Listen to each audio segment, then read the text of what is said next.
Today, I'd like to talk about one of my narratives that China and the U.S. are still in deep negotiations over rare earth minerals and chips, okay? And we have said before that we believe that we will make a deal. We'll give them the H200s, I think they are, the B30s or whatever, our NVIDIA's #1 chips. And in return, we'll ask for years, more than this year, which we've already agreed to. Let's say, I think 3 years. And the reason I think 3 years is that is the normal way that firms depreciate their chips, usually over 3 years. I know all the American companies are cheating now and making it 5.5, 6 years, but normally it's 3. And I think China will look at it that the H200s won't be worth it in 3 years, so then we'll have another deal. Because no matter what anybody says, we're looking at 10 to 20 years of this rare earth minerals.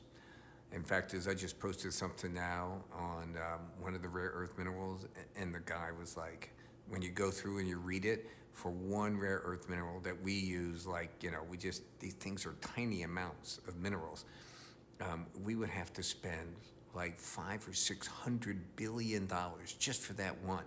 I mean, he literally ends the article by saying, I think it's better if we just cut a deal with China. All right, so let's go. So everything is about data points to me. And it doesn't mean that they're directly related. It's related in my mind, I guess. All right, so remember something about narratives. We look at things as possibilities, probabilities, and certainties. Possibilities from 0 to 50%. Probabilities from 51 to 99. Certainties, 100%. Okay? So we never deal in certainties. We rarely deal in probabilities. We only really deal in possibilities.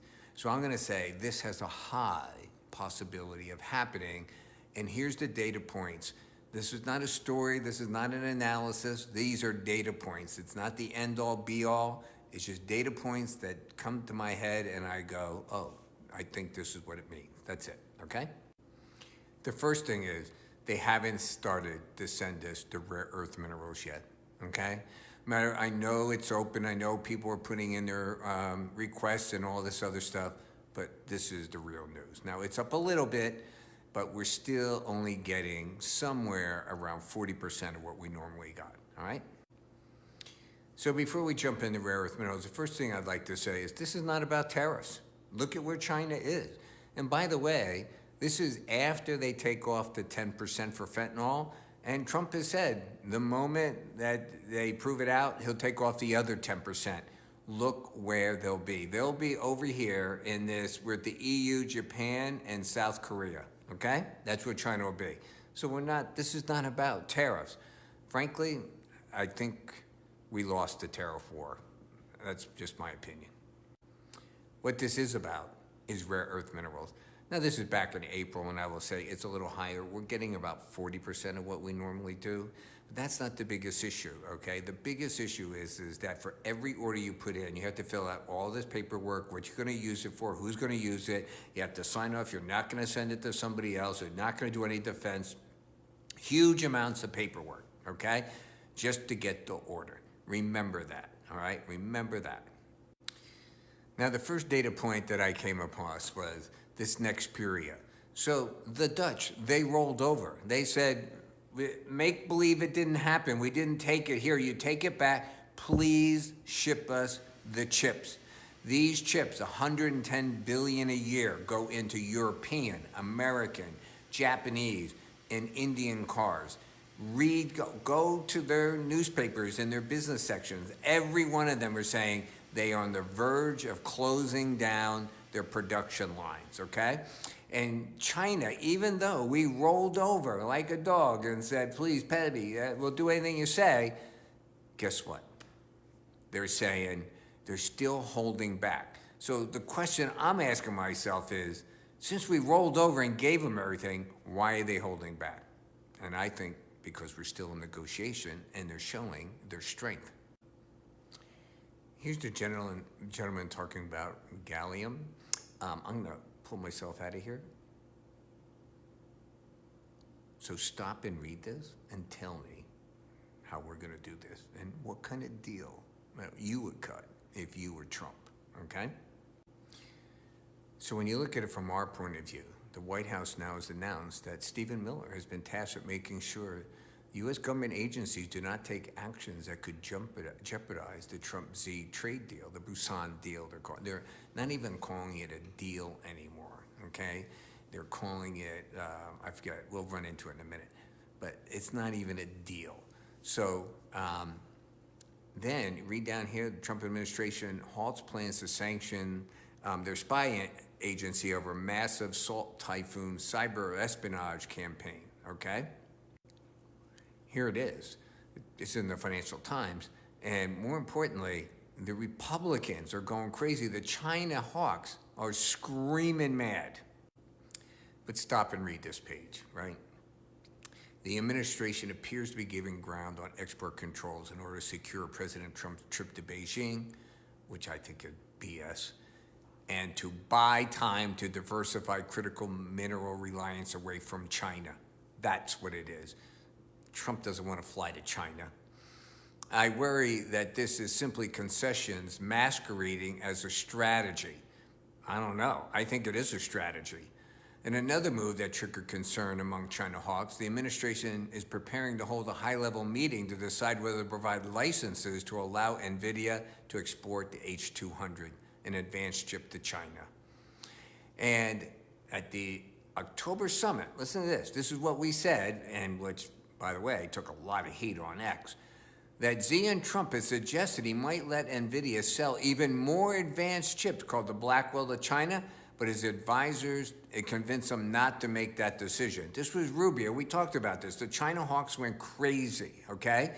But that is why we do not have a good long-term agreement on rare earth minerals, because we didn't do that, what we said, because think about it, Percent already agreed to it, and then they went to the meeting. Trump had to back down because of the Republicans.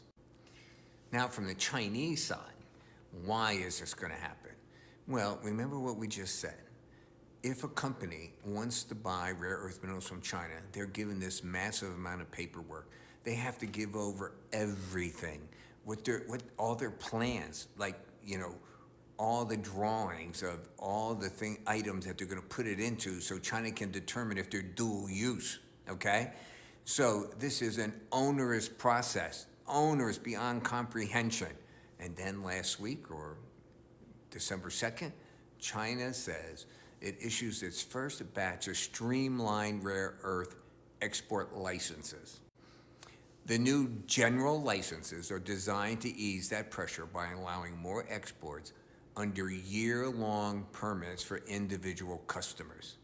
Reuters reported exclusively in November and were a key outcome of the Trump-Z meetings in late October, okay? And they talk about you can stop and read this. These people have now, for the first time, so what does this mean? This is what it means to me. They're getting ready, okay? They're keeping the pressure on Nexperia. They're not giving us everything on REM, but now they're starting to set up the system to allow us to order for at least a year, okay? In other words, I think this is like, well, what are you doing? You hit them with the stick and, then you help them up. But they're hitting us with the stick on Nexperia. They're hitting us with the stick that they're not giving us all we want of REM to our corporations. Forget the defense industry, that's totally out. And then finally, they're now going to go a year as a goodwill issue. What I think comes out is that we're going to ask for, I think we'll get it too, if we give them the Blackwells, we'll get 3 years. Now you can stop and read this too.